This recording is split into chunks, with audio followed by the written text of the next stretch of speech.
습관이 조직을 살리기도 죽이기도 합니다. 조직의 습관이 얼마나 강력한 힘을 갖고 있는지 세 사례를 통해 봅시다. 첫 번째, 로즈아일랜드 병원의 의료사고입니다.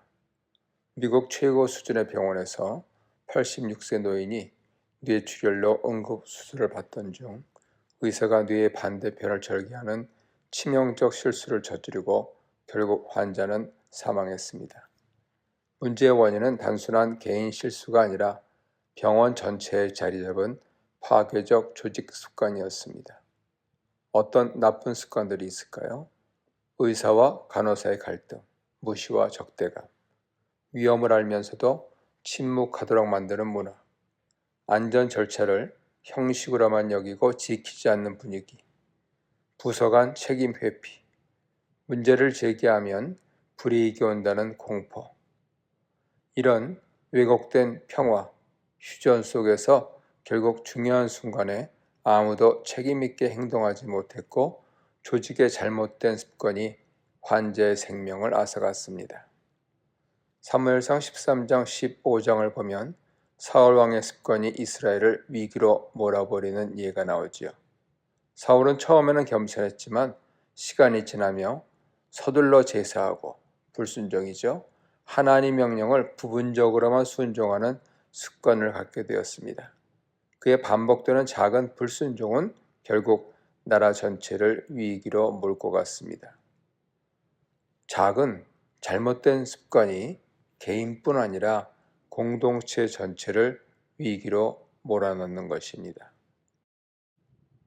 두 번째는 왜 똑똑한 사람들이 모여도 멍청한 결정을 내릴까요? 경제학자 넬슨과 윈터는 기업이 이성적으로 움직이지 않는 이유를 이렇게 설명합니다. 조직은 공식 규칙보다 반복되는 습관으로 움직인다. 사람들은 매뉴얼보다 몸에 밴 행동 패턴을 따릅니다. 부서 간 경쟁, 인정 욕구, 암묵적 협력 등이 합쳐져 하나의 조직 기억이 되지요.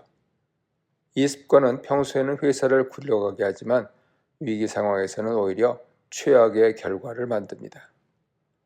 로드아일랜드 병원도 간호사는 의사에게 대들지 않는다는 잘못된 휴전 습관 때문에 비극이 생겼던 것입니다.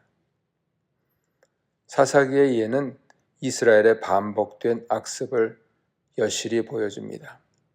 하나의 패턴이죠. 범죄, 징계, 부르짖음, 구원, 그리고 다시 타락. 백성들은 이 악순환의 습관을 끊지 못해서 매번 같은 실수를 반복했습니다. 반복되는 습관이 결국 인생의 방향을 결정합니다. 세 번째로 런던 킹스크로스 지하철 화재, 책임 없음이라는 습관이 만든 참사의 기록이 있습니다. 1987년 런던 지하철역 화재는 31명 사망이라는 대참사로 이어졌습니다.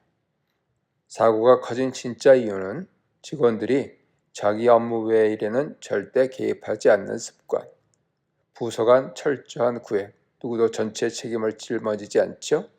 소방 장비 사용법도 몰랐습니다. 위험을 보고도 큰일 아니다라며 보고하지 않는 문화, 문제를 발견하고도 허락 없이는 못한다는 관행, 이처럼 여러 작은 잘못된 습관들이 모여 폭발적 재난을 만들었습니다.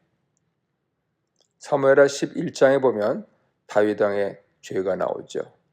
우리아 사건인데요. 침묵과 방관의 비극입니다.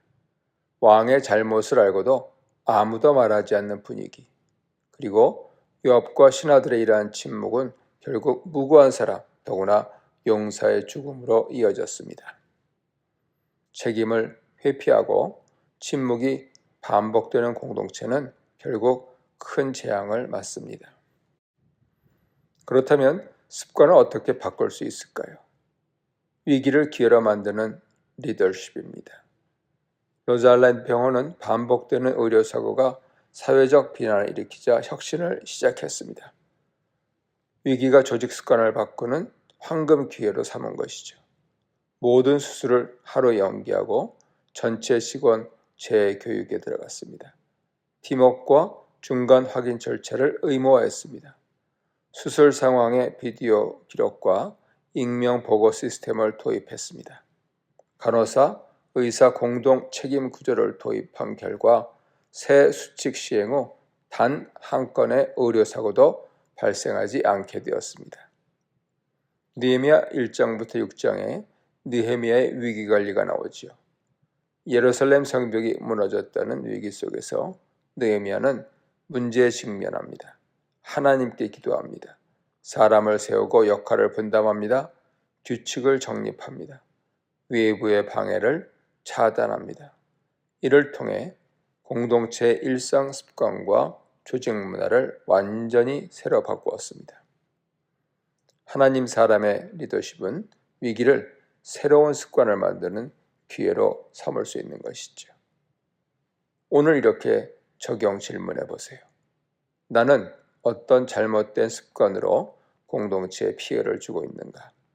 우리 공동체 안에서 침묵과 책임 회피는 없는가? 하나님이 주신 위기를 새로운 습관을 만드는 기회로 보고 있는가?